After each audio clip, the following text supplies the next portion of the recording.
What was it like in that sitting in that water? Was you kind of cold? No, it was really refreshing actually, because it was a hot day. Right.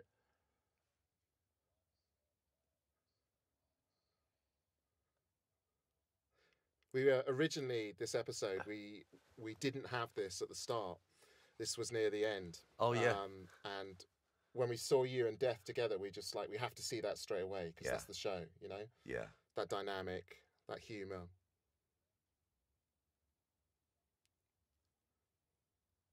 Do you think he looks like you? No. No.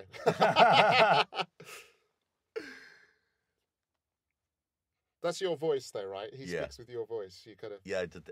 Trevor the Stuntman, bless him. This is the amazing Sam Adewale.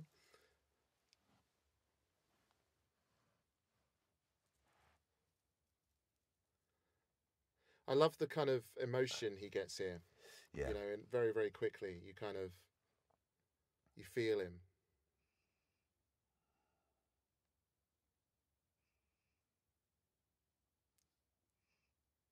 Actually, I was just about to say that.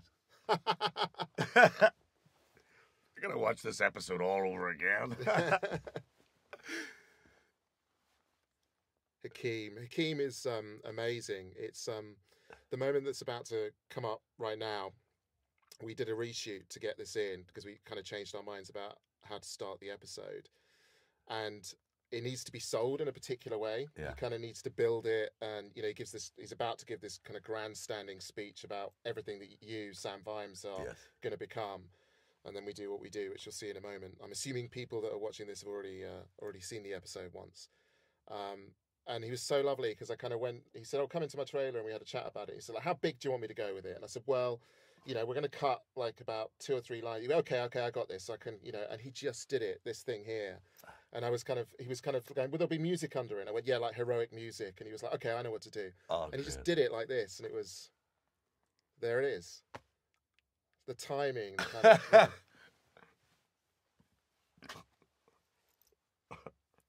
So we had a huge debate about the music that was going to be used here, and we tried like just about everything, Yeah. you know. And then one kind of mad night, I found the Bangles, and I was like, oh, you know, what would that be like? Walk like an Egyptian, and I put it on, and everyone was just like, oh my god, that's it. So it took about 5 goes.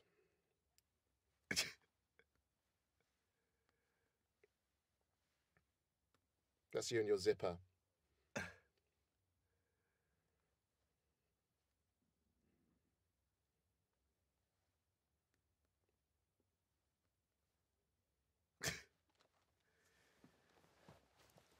I look so wrecked. Were you that day? Just every day. I was exhausted. First on the call sheet, Richard. First in, last to leave every day. What was it like? Do you remember when you first saw the detritus costume? Yes. What was that kind of like? Because that was your buddy, right? It's Yeah. kind of, It was. I actually think, and Craig, the stunt guy, is one of the greatest performances in this, because that guy acted through so much Yeah. of that costume, yeah, and that's unusual for someone to be able to emote yeah. I that agree. gentleness and humor and kindness. So I think he did an amazing job Yeah, as Detritus. it was all part of the thing. We wanted this to be a show with kind of fantasy with fingerprints, right, and make it tactile and physical. So a lot of things like death and detritus were always going to be guys in suits. They were always going to be prosthetics. Yeah. So that meant the performances really had to deliver, you know. And Yeah. he was. You're absolutely right. I mean, he was extraordinary. And I think the eyes, you see it a lot Yeah. later. Soulful. Yeah. Soulful, yeah. This is Joe Vaz with gorgeous Adam and Marima. Joe's amazing. He's a South African actor. Turns up in a whole bunch of stuff. We were so pleased to get him for Erdo. There was that line was originally the patrician will hear of this, but it sounded like Patricia. So every time people watched it, they were like, "Who's Patricia?" We were like, "No, it's the patrician." Yeah. You know.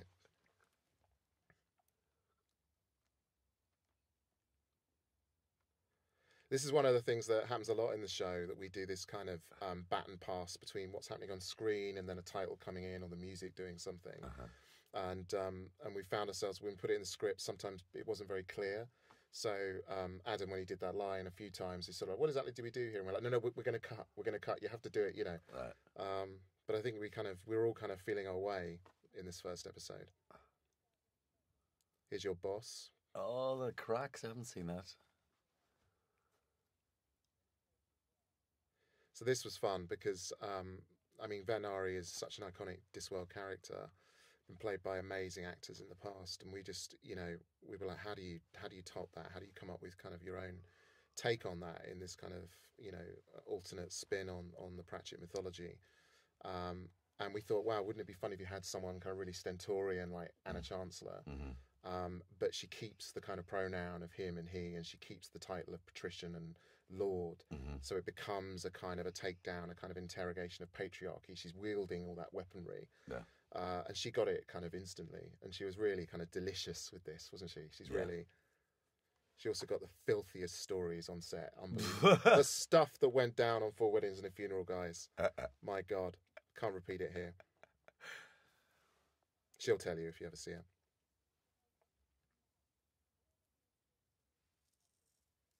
Was it cold up there? No. No? It was just warm. That was a boiling day. Really? Really hot. God, I feel for Craig in the detritus suit. Oh, he was just rivers of sweat. Oh, man.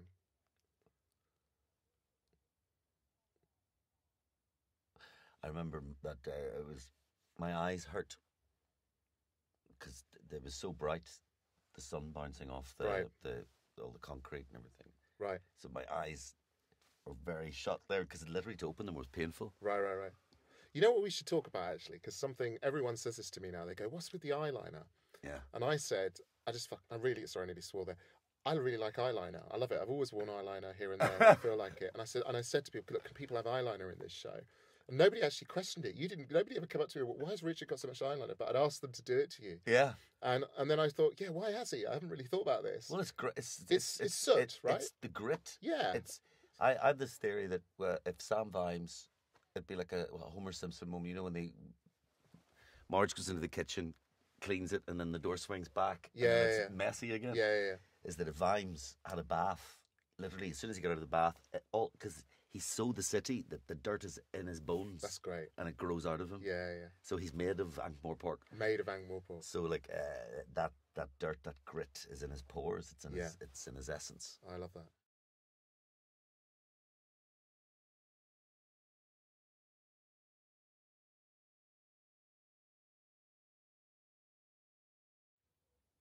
So this was a tough scene to write and to do, because it's the kind of the exposition scene where you're trying to lay out what the mythology of the city is, the fact that they've got guilds, the fact that crime is kind of legitimized on some level, and that's what makes the watch kind of impotent and hopeless. And we made some decisions. I mean, these two were brilliant because they had to carry all this exposition while walking and talking. And I think this was day one. And I think it was one of Adam's kind of first big, gigs. And he just took to it like that, Oh, yeah. The confidence of him. And they're all amazing. It was such an amazing cast. I also can't imagine anybody else playing those parts. No. I just think they're so perfectly cast. It's funny because when we first started developing this with BBC America, it started slightly differently, and we weren't playing the kind of new guys story, but the new guys story of Carrot coming to the city is such a big part of Guards, and it's such a useful tool for establishing mythology and world and what the stakes are, that somebody very smart said, we got to do that. I love that. That's the kind of stuff you see a lot in the show, this kind of self-reflective, commentary on things. And that's meant to be, there was this show in the 80s, which I watched way too young. I think I saw it when I was about 7 or something, called The Young Ones. Do you remember that? Oh, The Young Ones, and yeah. They would have all these kind of self-reflexive moments where they pull into things like a plug, and it says, don't look at me, I'm irrelevant. And so we wanted to channel that kind of anarchic energy because... Pratchett is very self-reflexive. He's present in the books. He's a commentator and a narrator in his own world, which is such a literary conceit. So we were trying to find televisual ways of doing something similar. Uh-huh. I love that nod. I just realised this was my first scene. Was it? Yeah. I remember because I was going, how the hell does Vimes walk? No, yeah. And I went, he walks on the outside of his feet, you know. Yeah. And that was before the limp thing became properly developed. And that was what because we do the socioeconomic boots theory in the show. We do it in episode 4. But that was a big thing, that speech, you know, to try and figure out when because even though it's a kind of multiverse version and it's its own thing and, you know, somewhere in a distant secondhand dimension, you've got to do the certain touchstones that you want to try and hit because they're just so amazing and resonant. But I remember thinking, should we do it in this scene? Should that be the first thing we do with you? Yeah. Because it's presented as kind of internal commentary in the books. Yeah. But then I'm really pleased with the way we found, you know, a way of getting it out there. Oh no, it's great. I like where it comes. And I loved this this set, and I feel so bad for the bands because we shot so much of the bands. Do you remember? Yeah. And like we've got hours and hours of bands playing, and they're in it for like seconds. It's not fair.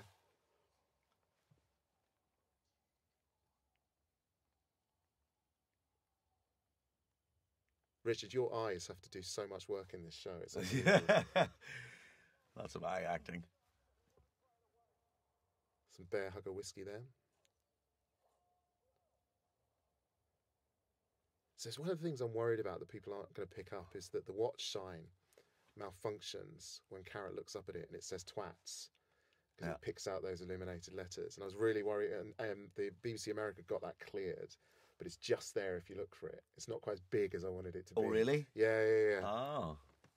There's so many little things like that push the envelope in terms of like the whatever it is, the PG-13 rating. But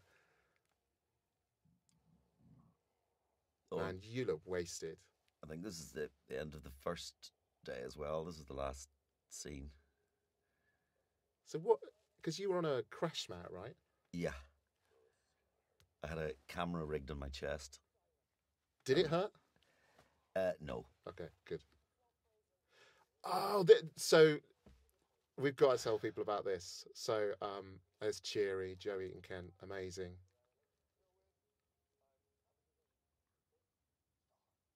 I love this. So what you do next, do you remember? You improv so much stuff. That's right, yeah. I even did Trump. You did Trump, you did Nixon. Flat Earth, fake news. Do you remember this is the voice of the BBC? Yeah, yes. So there was this... So we didn't get that in. Well, there was this... The execs from BBC America and AMC were there on that day. And they were so awestruck by what you were doing. I kept coming up to you, do you remember?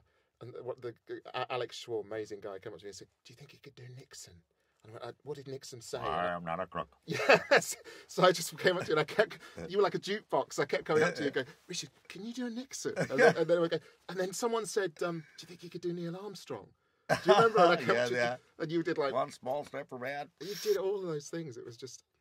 That was an ad-lib, morning team. Morning team, yeah. I mean, that makes it. Sandals, little throwback to traditional Discworld where the watch wear sandals. That's a running joke, isn't it? Yeah. Carrot in his sandals. He likes sandals. See, this is when I realised that I could really go on a journey with this character, because I wanted to show he's a drunk, and he's dissolute, and he's literally shivering. Yeah. With delirium, with withdrawal. So I thought, no, we have to show that he's a broken man. Yeah. You can see the soot in your pores there, you know. Yeah. And Joe, of course, there are amazing presence, very grounded, lovely actor. I think the two of you, it's lovely because there's a compassion from Joe, from Cheery. And we know there's kind of been compassion and inclusion from Vimes in making this kind of sanctuary, this safe space for you know, the misfits that might not find a place elsewhere in the world to come here and to be themselves. It's been such a pleasure to work on this and work on that character with Joe and with the writer Amru, who's part of our team. And there's a little bit here. Oh, there used to be this bit when, like, we touched heads, but For us, though, as actors, it was a moment of connection, Right. and from then on, like Yeah. we Yeah. Yeah. we understood each Yeah. other. Yeah. It was a lovely moment. That scene. So this was a new thing that we put in because we realised how funny Adam is. Kind of it once we got into the third episode, and this magic mirror beat was a very, very late addition. I think I came up with it on the day because the scene was he was talking to the mirror, and I think he just walked out, and I just thought, what if the mirror had like the voice of like a really posh old lady, and it had been watching him all the time, just observing, and then kind of makes this lewd remark, and Adam, bless him, went with it like that. And then we put it in afterwards, and he's just in his little look of kind of like, oh, that's enough, I'm off. He's just adorable. This is where we see where Angua sleeps and the first indicators of her lupine condition. Oof.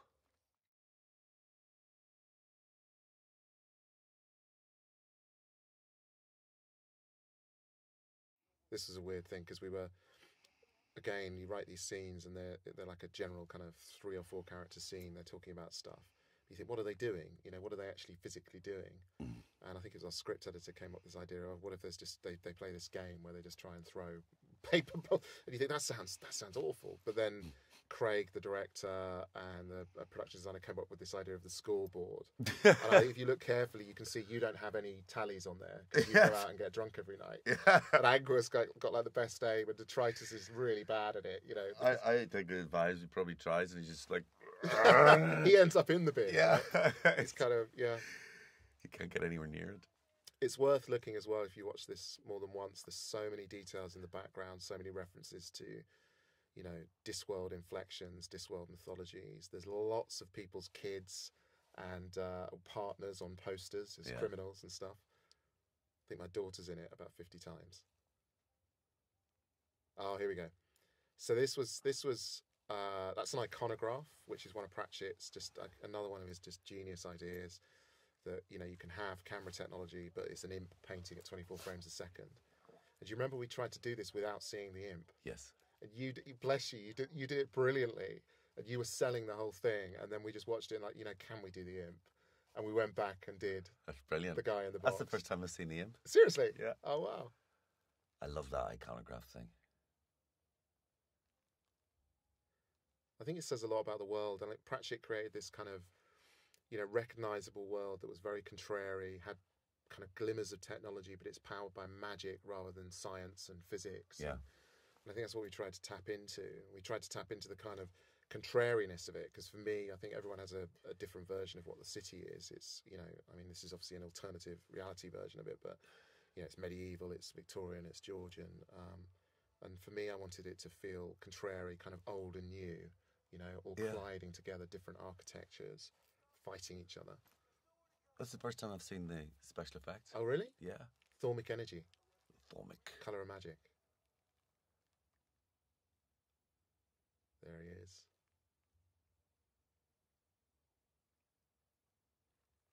I love this. I love your walk. On the theory about remember I said the theory, I realised why he walks like that. Because of the sword. Oh, yeah. So it's a time travel thing. It's that he comes down heavily in one foot. Yeah. It's because that's what the sword lands in. Watch episode 5, people. And then it becomes less pronounced from then on. Yeah. You're a genius. After the sword comes out, then he starts to kind of almost walk normally, but it's less pronounced. Dead imp. Now, I wanted to steal this imp, and I had my hands on him a couple of times. And somehow I have not got that imp. So I don't know where he is. I think he's in Cape Town. This was some set, right? This was just... Yeah.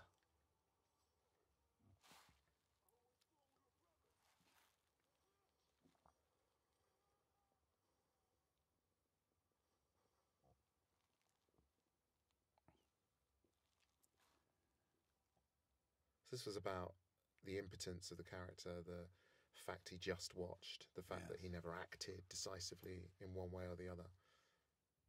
And that's your arc, right? Your arc is about stepping up, about choosing a path.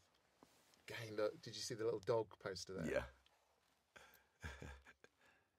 That dog. That dog. What was his name, the dog?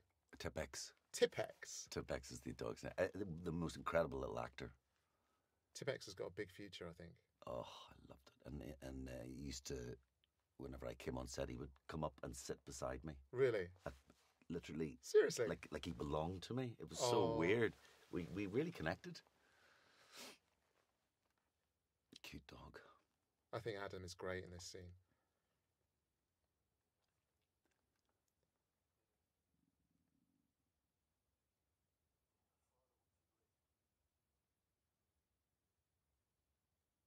Again, it's a scene, you're not in the scene, but it's about you. You know, the whole episode is about you, even when you're not present, about what you've done, what conditions you've created for people. Oh, we're about to see the goblins.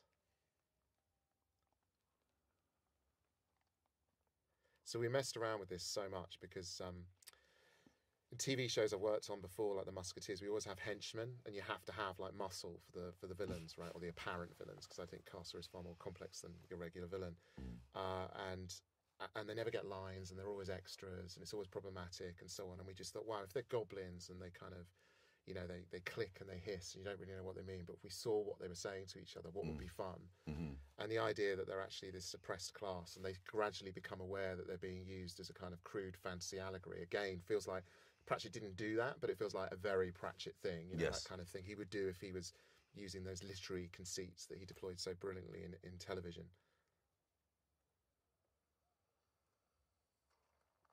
Great cut. This was another thing, you know, you try and find bits of business for people to do in scenes, and originally, again, they were all just sat around. It's going to be quite an emotional scene.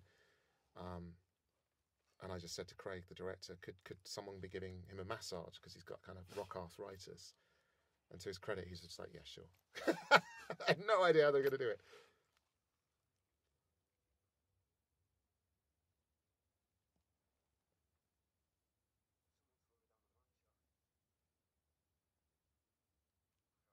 So this is a reference to Carrot, where I think anywhere in the multiverse would have the same kind of backstory as he does in the books, that he has royal lineage and he was abandoned down a mine and adopted by dwarves. It's kind of Buddy the Elf. You ever seen that movie? No. It's Will Ferrell, and he's a human who thinks he's you know, he was raised by elves.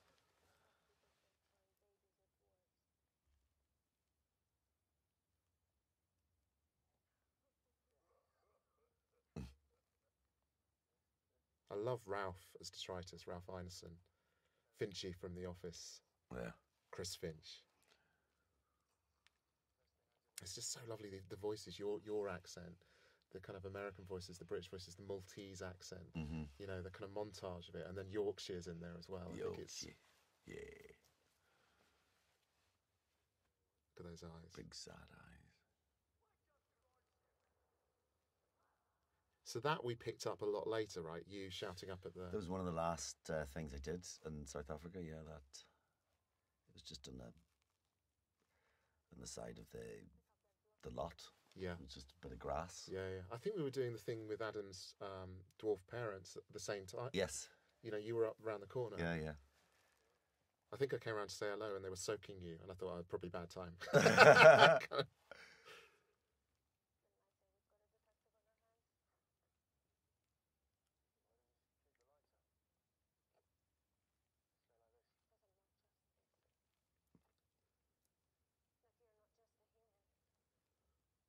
So now we realise that these are 4 people who don't necessarily have anywhere else to go. And that Sam Vimes has found them a home.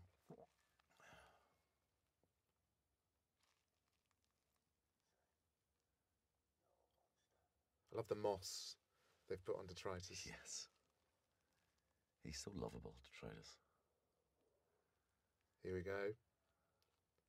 So this was just, I mean, so much to say about this. This was like 1 a.m, right? Or something like that. It was like really, you were exhausted. Oh, yeah. This was we reshot this or something, yeah. We reshot it because I didn't give Lara, here she is. I didn't give her a big enough entrance. It was my bad. And and I remember, I think it was my script editor, we were sat down and we were like, what if we set her on fire? So I sent this message into the system like, would Lara be prepared to be set on fire? And everyone's like, who's going to ask her? And somebody asked her. I don't know who it was. She could probably say. And then finally the message came out, yes, she's prepared to be set on fire. Like, great! And then I remember being here, and I felt for you guys, because we carried this show, Richard, and you were so tired, and you're giving this amazing performance. Then I remember Lara's having to deal with the fire, and I remember at one point something happened with it. It kind of, I think something dropped, and it was kind of. I just remember her hearing her swearing and jumping up and down. And like, oh my God, Lara's actually on fire, but she wasn't. It was cool.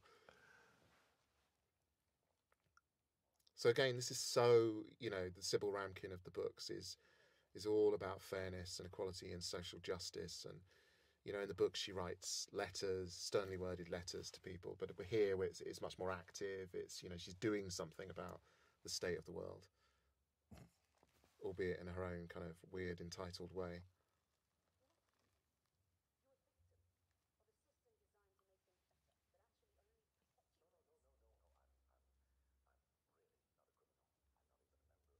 This is the most sober, I think. We haven't been able to get any, right? There's no. I love that. So I'm trying to be sexy. You do that a couple of times. You do that when you come in episode 2. You kind of put on a hero. Yeah.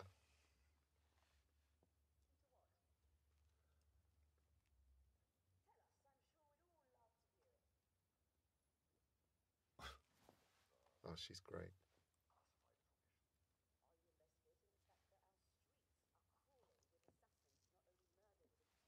I just think it's extraordinary that this is like 1 or 2 in the morning after an incredibly long day, incredibly grueling shoot. This was like right in the middle of the shoot, wasn't it? Yeah. And you guys, you're dealing with all this stuff. You're having to give this performance. Lara's on fire, and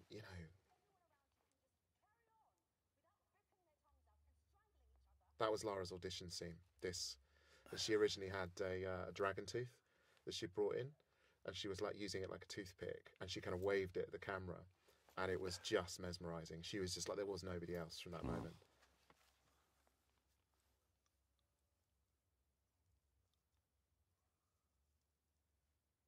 She's brilliant. This rattles, man. So we added this. We thought this would be really funny. The shush, shush, shush. He's telling you to shush, and you're trying to go, come on, man. Right. And then it was a way into this because Cheery, in the scene with you, in addition to mentioning Trevor, the pixie in the corner of your eye during your hallucinations, mentions these ghosts, these goth ghosts that are trying to recruit. So we just wanted to make that a throwaway thing. That's meant to be a reference to The Cure with the music. There's a pigeon sitting there. That's incredible.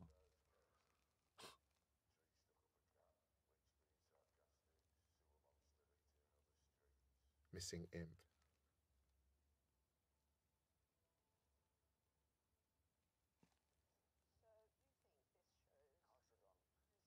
So this was Cape Town Film Studios. Those handcuffs you've got, right? They're standard. They're in everything. Like we had those in Musketeers. Those plastic handcuffs. Yeah. They when I finished Musketeers, I kind of was given like a load of props, and I asked for those for Halloween, because you can put them up on like ghost costumes and stuff. But I went through security with a load of them in a bag, and I got the weirdest looks. I'm like, why has he got, rubber handcuffs?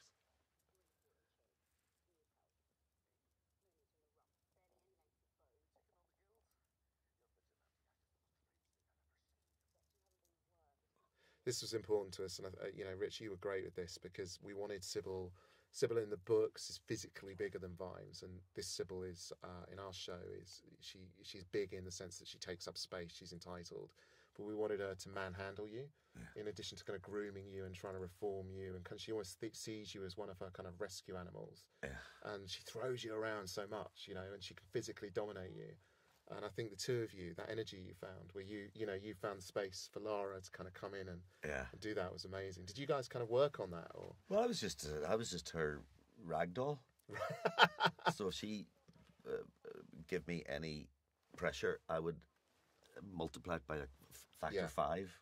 Yeah. So if she just touched me, I would recoil. Do you remember I remember when you two first met? It was so funny because I'm going to do a smoking story here, so you might want to. But Lara came and sat down next to me, and I think you were already there or something. And it was smoking, wasn't it? I think because I'd started smoking again because I was so stressed, and Laura was like, "I'm not going to smoke on this," and I was like, "No, that's good." 10 minutes, she's like, "Can I have a cigarette?" And I think it was when we went outside that I was there and witnessed your first meeting, and from that moment, for the rest of the evening, you two were kind of outside smoking, and it was like, they're getting on. This is going to be fine. Yeah.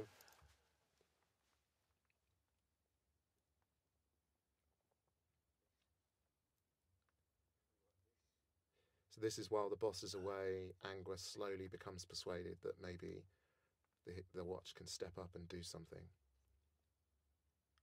Look at his face.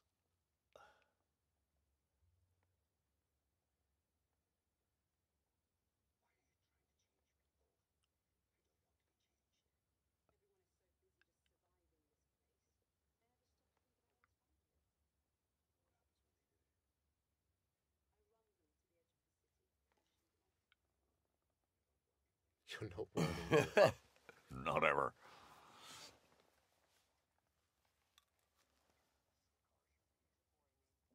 Just pushes you out of the way, you know.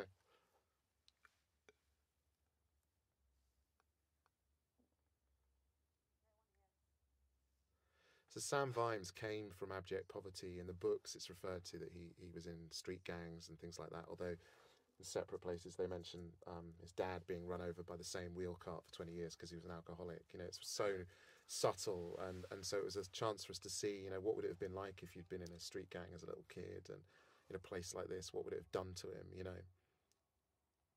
And the fact that in this mythology, Casa was kind of somebody that was kind and kind of looked out for you. Yeah.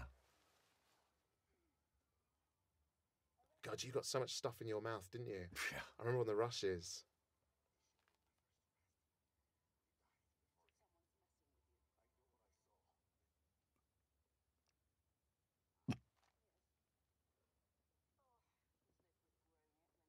We had so much trouble trying to motivate why the wig falls off. We were like, is there some wind? Is there the wind and it just falls off? It's like...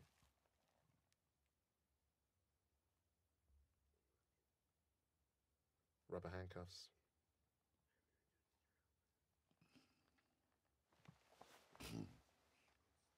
Ruth Madeley. Ruth.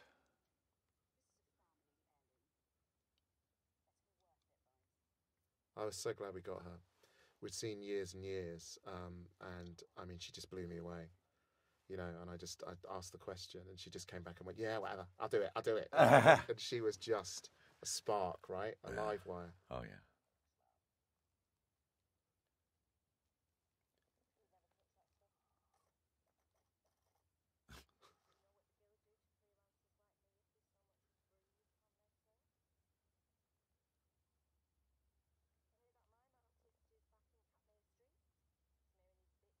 So that's a big Discworld thing, because Veterinary hates mime artists. So the one thing you guys do is, you know, arrest mime artists and chuck them in a scorpion pit. Mimes just mime at you. Yeah, that's when she says, was it? Good boy bit a mime once. The man didn't make a sound, but the expression.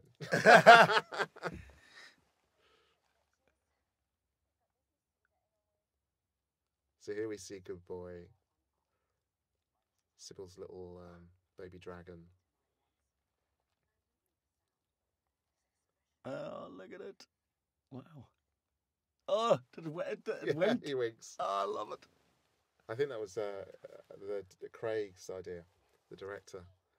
This was tough as well, because I remember talking to him about this, and I always love those kind of Monty Python, Terry Gilliam things, you know, where you get an unseen creature and you get those kind of stop-start rhythms where you think terrible things happening, Yes. and then it stops and then it starts, and then it's such a hard thing to do with comedy, isn't it? And I think you guys... Oh, this is the bit there. Like, the sewer monster is devouring them, you know, and they're...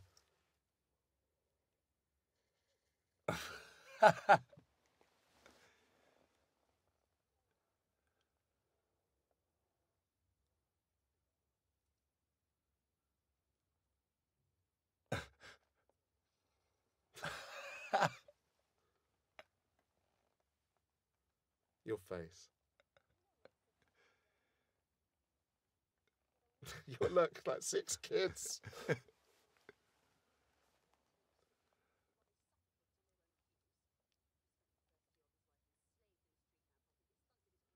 So we had at one point we had little baby dragons in street lamps, and that was how the lights were lit. And for some reason, it's just, I don't know, it was a budget or story. We never saw it. It was like the imps, you know, in the iconographs. And I think at one point we were going to see Sybil going around liberating them, you know. Yeah. Because it's swamp gas. They're swamp dragons, you know, that kind of provides the light. That's the one thing that got lost.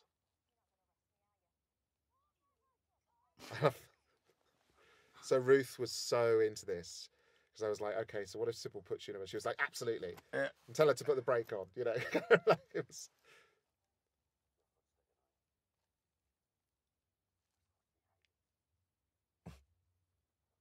So you got the licorice cigar behind your ear there. Yeah. So you like that? All those cigars were great. Yeah? I would always smoke the cigar at the end of the day. That was my treat. Right. As I walked back from set to my trailer.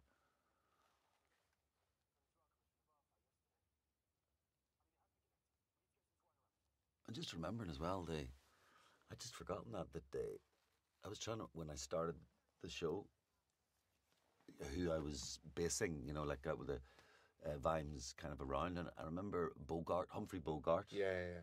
From the African Queen, which is where the neckerchief comes from. Yeah.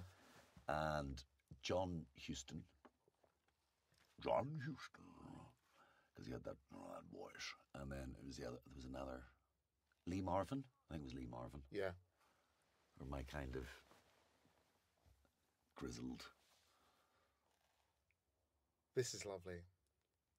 This is so hard for you because you're telling a story about, you know, a real low point for Vimes where you don't actually say that you were thinking of jumping off a bridge and committing suicide, but we get it from your face, and you know, I could never be an actor. I don't know how you do it.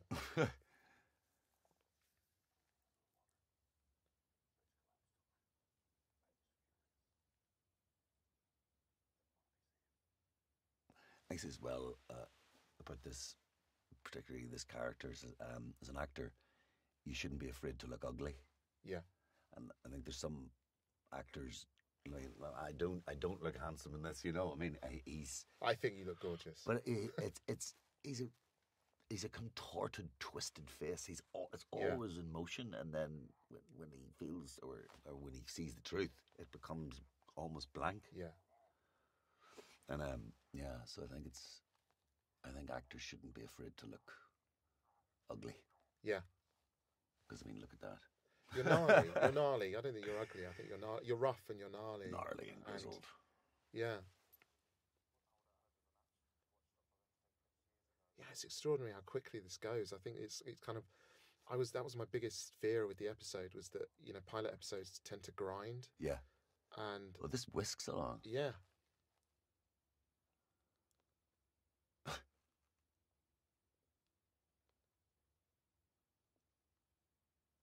So that's like polystyrene, those walls, right? They're kind of not very, they're not very sturdy, are they? No. Yeah, it's all, always reminds me of Tatooine. Yeah. It's got that kind of light.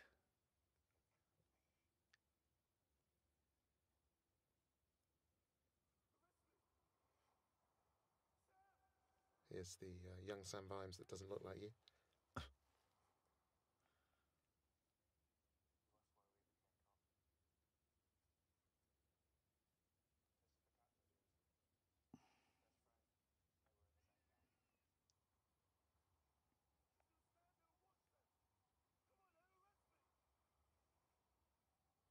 Sam's eyes there, Sam Adewonmi. What an actor. He was, originally the character was probably much more like the book character, you know, was a kind of psychopath and was, you know, and he came in and it was, you know, I'd written it in quite a simple way, and he came in and just did something with it, you know? Yeah. And we couldn't not cast him. It was just like, we have to have this person. So from the minute we knew Sam wanted to do it, I remember sitting down with him and saying, okay, we're gonna say something different with this character now that we have you. Yeah. You know? And it is going to be a story about a villain who the very rules of reality and narrative are rigged against him. Because again, that feels like something Pratchett might have done. You know, it's quite meta, and he knows that. and this is about trying to rewrite Yes. the whole story, all of reality. Spoilers. It's also a thing. Nobody is purely good or bad, No. and that the greatest characters have those conflicts. Yeah. And he really does that well. You can see that he's conflicted, that he wants to do the right thing, but Yeah. the world has been so horrible to him. Yeah. Yeah. He doesn't have a choice, really. I walked up and down those steps a few times, and I say I'm quite heavy, and I kind of I was kind of like, oh, I'm not sure about this. The timber's rotten, but I remember this. I had a little pocket sewn inside the lapel, so I could do this. oh wow, So it's quick access. I didn't want to put it behind my ear in Yeah, case it yeah. fell out, because I knew we had action coming up. yeah. So that I had that little thing made. That's a beautiful prop. I remember we did it in one take as well, because I had to put the thing in without looking and seeing the book. It was a really hard shot, that.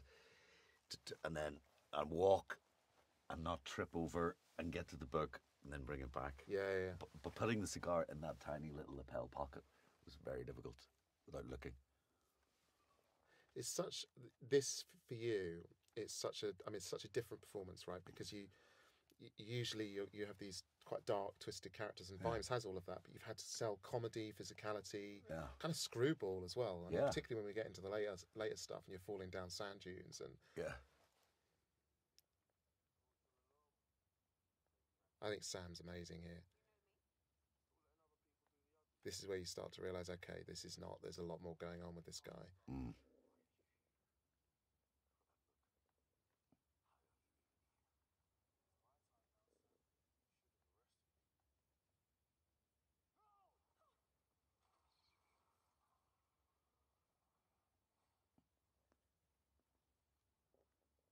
And here we are at the end.